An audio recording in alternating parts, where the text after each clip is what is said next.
Okay, so DD2-2. This problem is largely about interpretation, right? And so don't get lost in all the terminology, but let's kind of break it down into little pieces. So we've got a surface that's a graph, and now we want to know slope of the tangent line to the graph. Okay, that's it's already sounding like unit directional derivative, right?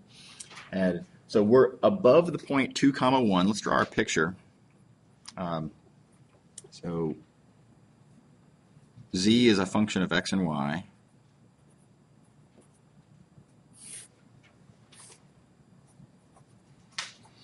So graph is so height is the value of the function here, and all right, that's above the point 2, 1. All right, so 2, 1 is like here.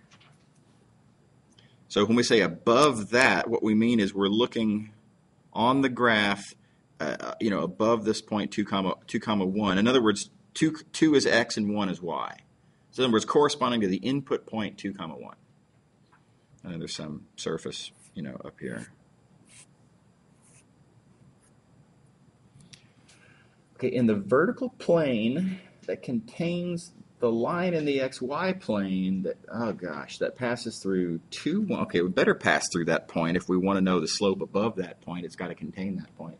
Parallel to the vector -4, 3. Okay, -4, 3 points off that way or something. So we're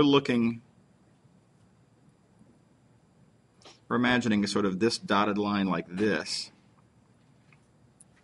in the xy plane, right? And I'm going to imagine that sort of extends upward, and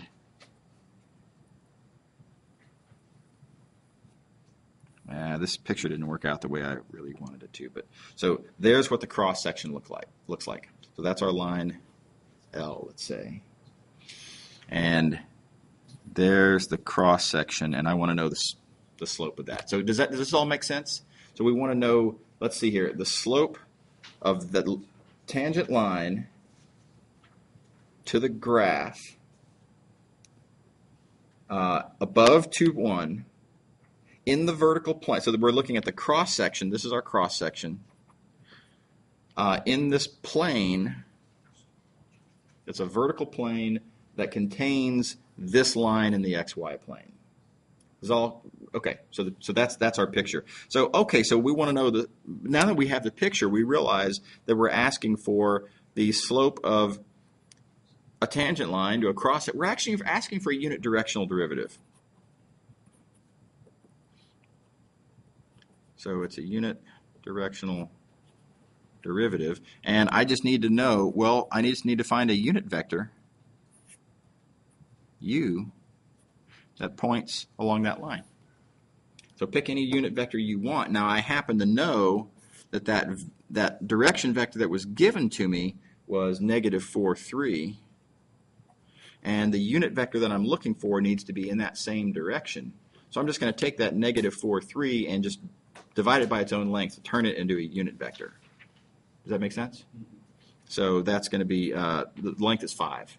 So that's going to be -4/5, 3/5. So what I really want then is directional derivative in that unit vector direction of this function at the point 2, 1. So this is just a computation at this point. Does that make sense? Yeah. There's going to be some tedium because the function's cubic and etc. But I've got this point 2, 1. I've got so this vector here is known. This vector here now is known. There it is. In fact, by the way, just to make your computational life a little easier, I'd probably factor out that 1/5 and rewrite this as directional derivative in the v direction f 2, 1. Then this is like integers, so we like that even better, and that's also integers, so of course that's fine. Awesome. Yeah. Thanks. Sure.